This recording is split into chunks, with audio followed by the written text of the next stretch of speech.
Olá, vamos iniciar mais uma live. Agora nós estamos na leitura número 16, O Fim da Procrastinação, que estamos lendo, de Peter Ludwig. É um escritor também muito interessante, ele tem cursos em relação a isso, e ele fez um livro, ele foi desafiado a fazer esse livro para nos explicar como que poderíamos diminuir a nossa procrastinação no nosso dia a dia. Se você gosta desse tipo de assunto, é aqui mesmo que você tem que estar para poder melhorar o seu eu pessoal, desenvolvimento pessoal, melhoria contínua que a gente procura ter no nosso dia a dia, tá certo? Então vamos começar. Que no capítulo anterior nós estávamos falando sobre objetividade e até como nós nos vemos, que às vezes a gente não é muito objetivo, a gente tem uma linguagem subjetiva, certo? E aí a gente intitulou isso de Dunning-Kruger, que é uma forma de você não conseguir enxergar a verdade de si mesmo, que é a sua aparência diferente, né? Vamos dizer assim, você tem um ego, um ego inflado, se acha melhor do que é e não consegue enxergar o que realmente é. Foi uma das coisas que nós falamos, claro que falamos muito mais coisas, certo? Então vamos lá, recapitulando o capítulo Objetividade. Nosso cérebro toma decisões baseando-se em modelos mentais. Modelos mentais representam nossas ideias sobre como o mundo à nossa volta funciona. O fato de alguém acreditar firmemente em seus modelos não significa que eles estejam corretos. Estamos todos sujeitos ao efeito Dunning-Kruger. Volta e meia acreditamos em coisas que não são verdadeiras. Quanto menos objetivo você for, mais decisões falhas vai tomar. Se você quer tentar melhorar a si mesmo, precisa encontrar áreas em que não esteja sendo objetivo. Você pode aumentar sistematicamente sua objetividade. Para combater o efeito Dunning-Kruger é preciso, sobretudo, instruir-se com informações obtidas de fontes confiáveis.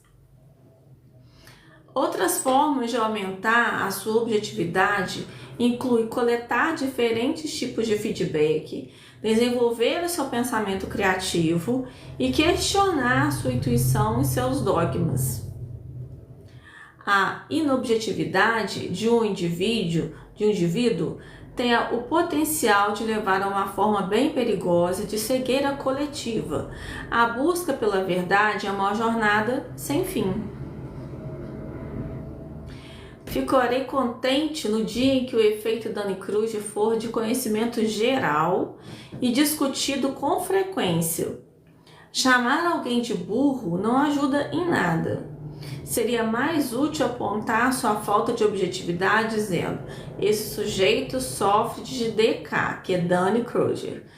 Quando as pessoas discutem, admitir que possam estar sofrendo do efeito Dunning-Kruger aumenta as chances de chegarem a um acordo.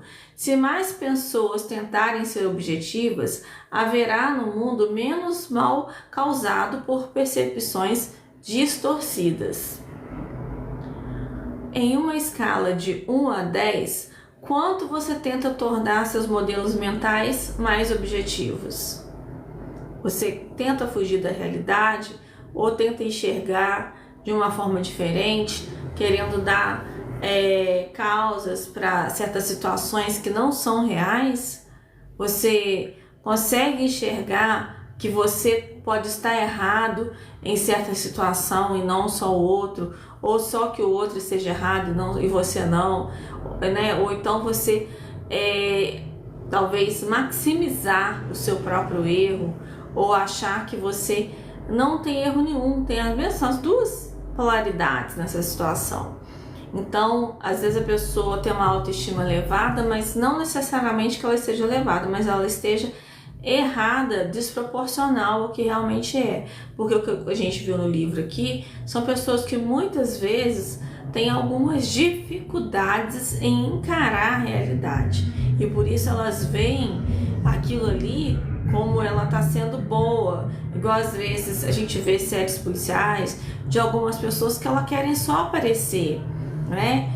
Criminalmente, por exemplo, você vai ver lá que algum serial killer ele quer aparecer, ele quer se ver visto, ele quer que as pessoas falem ainda mais deles, né? Então isso é uma questão até de você achar que ela não vê o ponto de vista, é qual que eles falam. No ponto de vista deles, eles estão enxergando que são assim e como eles estão fazendo está sendo certo. E aí eles não conseguem ter a diferenciação correta do certo e errado, entendeu? Vamos passar aqui para uma parte que chama conclusão, o segredo da longevidade. Recentemente eu me encontrei com um cliente a quem tinha dado consultoria pela última vez mais de um ano antes. Só de olhar para ele, notei que parecia bem mais equilibrado do que naquela época.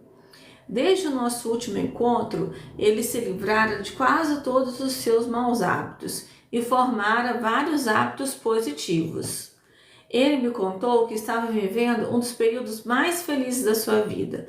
Após muitos anos, havia encontrado um propósito, algo que o levava ao estado de fluxo. Sua procrastinação crônica quase desaparecera. Mesmo após um ano sem orientação, tudo ia bem. Qual foi o segredo dessa mudança nele? Como você pode aplicar as informações deste livro no seu dia a dia? Muitas pessoas fazem cursos e recebem consultorias individuais apenas para retomarem os velhos hábitos após poucos dias ou semanas. Muitas esquecem rápido a maior parte do que acabaram de ler em livros de autoajuda. Não ocorre nenhuma mudança de longo prazo. Passei muitos anos procurando uma maneira de contornar esse fenômeno. Era perturbador notar que meu cérebro vivia esquecendo até as coisas mais importantes para o meu desenvolvimento pessoal. Felizmente, meus colegas e eu descobrimos um método que resolve muito bem esse problema. Nós o chamamos de encontro marcado. Ferramenta encontro marcado. A rotina maçante ou exaustiva não nos deixa tempo para parar e pensar no desenvolvimento pessoal ou para elaborar um plano de vida de longo prazo. Nossa vida muitas vezes não passa de uma série de reações a condições externas e assim vamos sendo levados. Se você quer ir em frente, seu crescimento pessoal precisa ser construído sobre uma base estável. E aí que entram no jogo os encontros marcados. Esses encontros se baseiam na ideia de auto-coaching. No processo de coaching clássico, o coach faz uma série de perguntas que visam estimular seu pensamento sobre elementos críticos do seu crescimento pessoal. No auto-coaching, você mesmo se faz essas perguntas. Você pergunta a si mesmo: quão longe avançou recentemente? Leva em conta a direção que gostaria de trilhar na vida. Pensa no que pode melhorar ainda mais em uma escala de 1 a 10. Você avalia quão bem está usando as ferramentas, práticas de desenvolvimento pessoal que aprendeu. Durante esses encontros, você pode também rever os modelos teóricos apresentados neste livro. Por fim, estabelece tarefas específicas a cumprir antes do próximo encontro consigo mesmo. Como funcionam os encontros marcados? Sugiro que você convoque uma reunião de auto-coach uma vez por semana. De preferência, sempre no mesmo horário. Digamos, todo domingo às 4 da tarde, por exemplo. Tá bem? Você pode marcar qualquer dia, qualquer horário. Também vale a pena escolher um lugar especial para essas reuniões. Talvez um seu café preferido, por exemplo. Eu não recomendaria ter esses encontros marcados na escrivaninha da sua casa, diante do computador, com filmes e toda a internet à sua disposição. Se você conseguir associar um lugar especial ao esforço de desenvolvimento pessoal, será mais fácil transformar esses encontros em hábito e assim eles se tornarão uma parte duradoura e estável de sua vida. Reserve cerca de 1 hora para este encontro. Sente-se com papel e caneta e desligue o celular. Durante essas sessões de auto-coach, responda as perguntas da página seguinte. Anote suas respostas e ideias importantes que surgirem para poder consultá-las em encontros futuros. Possíveis riscos. O maior risco é você protelar as reuniões. Estabeleça a prioridade máxima para manter a regularidade desses encontros. Recomendo marcar logo vários na sua agenda para as próximas semanas. Se isso não for possível, tenha ao menos sempre 2 planejados, pois se um deles furar, você não vai interromper o hábito. Outro possível risco é que no início você não saiba exatamente como realizar essas reuniões ou o que escrever no papel. Uma cliente minha me contou que adiava seus encontros marcados por não saber o que fazer durante aquela hora. Para evitar isso, criamos um formulário que pode ser útil. Ele está na próxima página e você também pode baixá-lo em www.sextante.com.br/livros/o fim da procrastinação, na seção conteúdos especiais. De qualquer modo, depois de alguns encontros, é provável que você veja fazendo tudo quase automaticamente.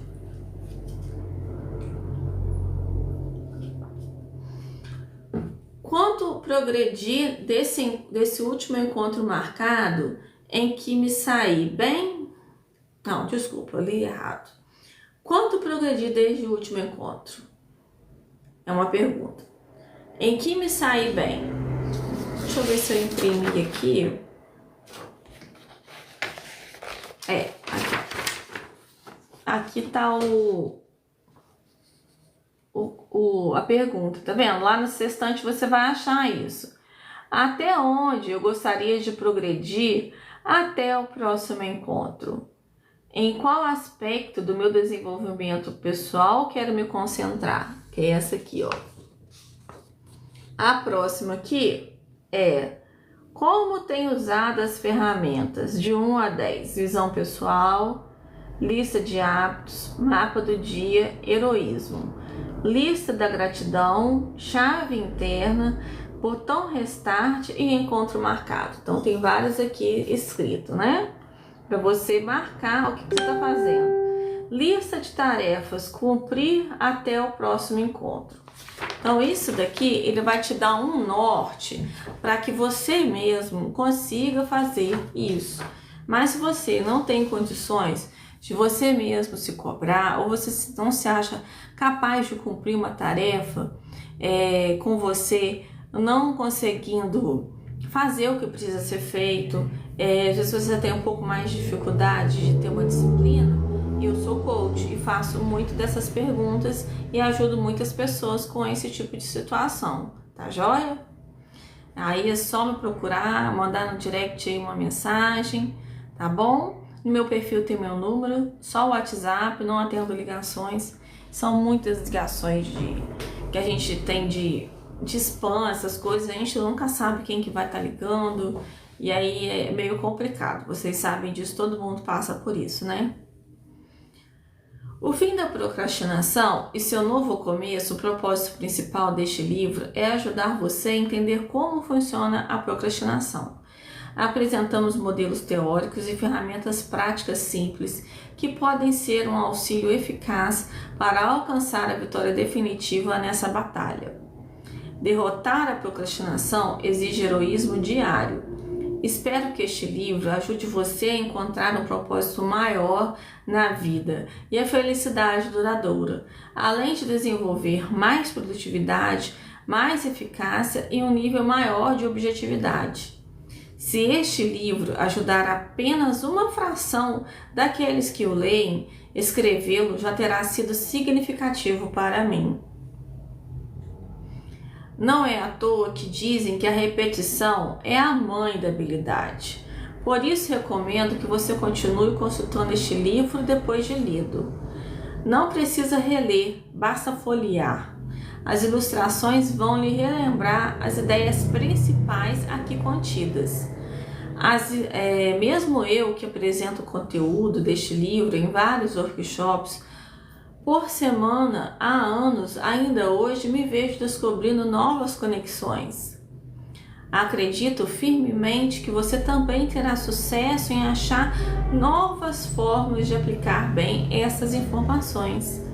Não vou ficar nem um pouco ofendido se esse livro encontrar lugar permanente junto ao seu vaso sanitário. O banheiro é o lugar ideal para rever as ideias centrais destes livros por vários minutos ao dia. Ideias mais importantes deste livro.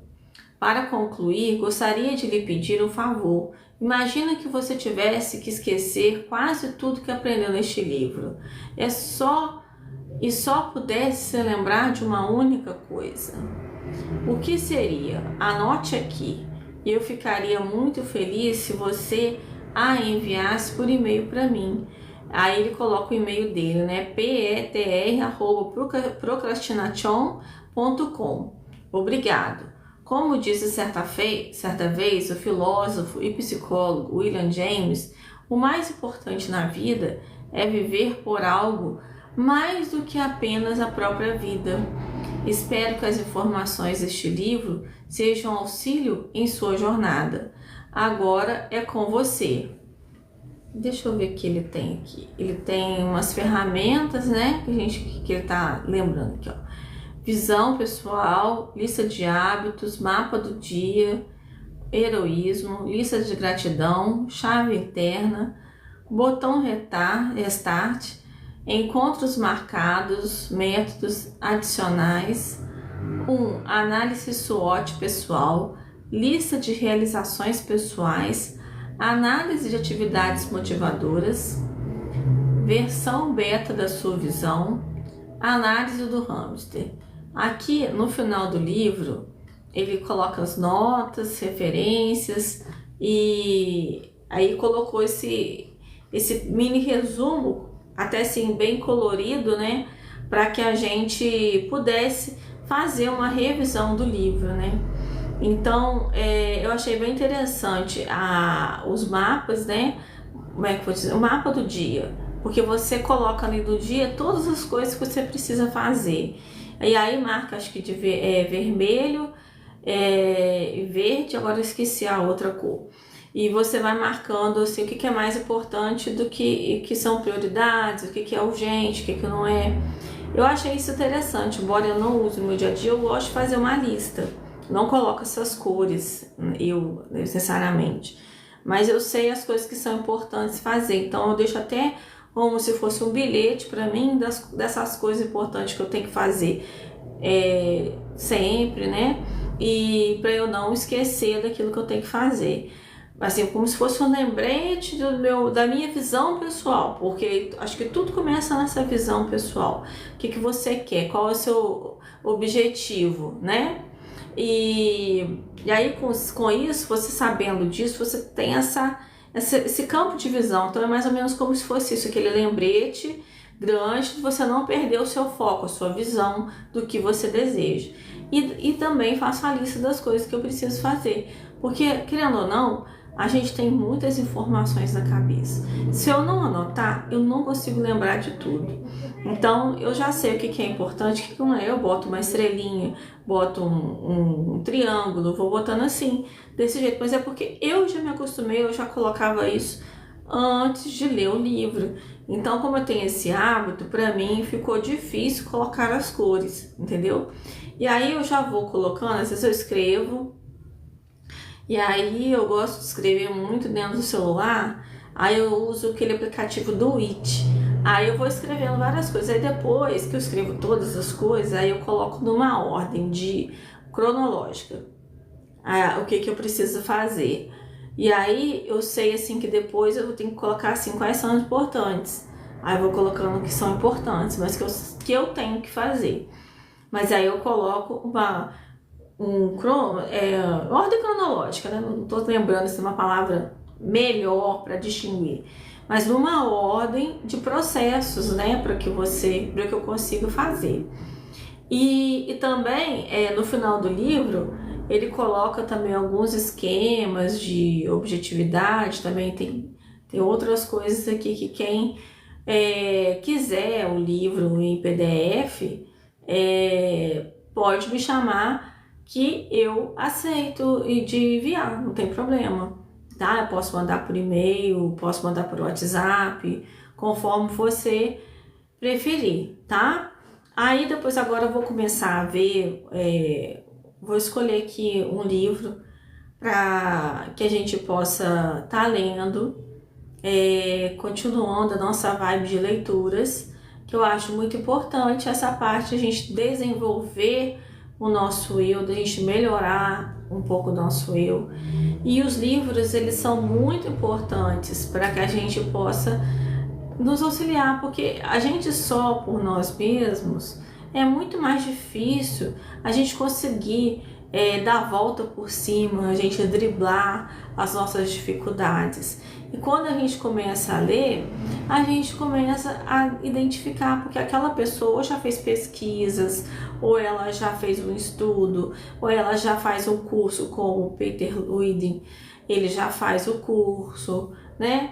Então ele já fez do curso, ele fez esse livro. Então há tantas coisas interessantes que eu acredito que é muito mais rápido o nosso desenvolvimento pessoal do que apenas a gente tentar por si mesmo.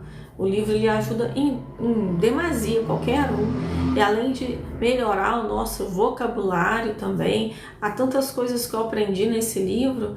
Então assim, eu elucidei algumas coisas, né, do que eu gostei. Se você tiver a oportunidade de ouvir, né, eu estou sempre deixando no YouTube todas essas nossas leituras. No total fomos 16 leituras. E também no meu Instagram, todos dois são @LiviaCross_alquimista, e aí vocês vão dar uma procurada lá, vão se inscrever, seguir.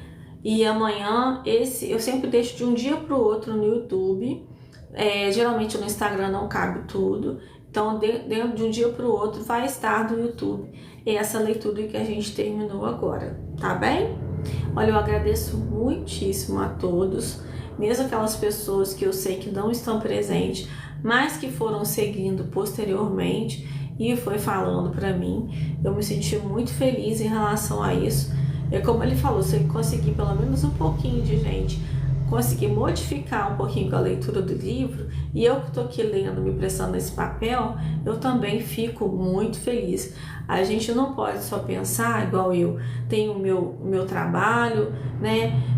Falo do meu trabalho um pouco, mas não é só isso. Eu acho que isso que é uma forma de você fazer o bem, né? Se você faz uma caridade, então você pode fazer uma caridade dando alguma coisa, né? Pode ajudar uma instituição, você pode fazer todo mês tem pessoas que gostam de lidar com os animais, e cada um faz a sua parte. Então eu tô tentando fazer a minha parte aqui, porque é o que eu acredito, é a minha visão pessoal, tá certo?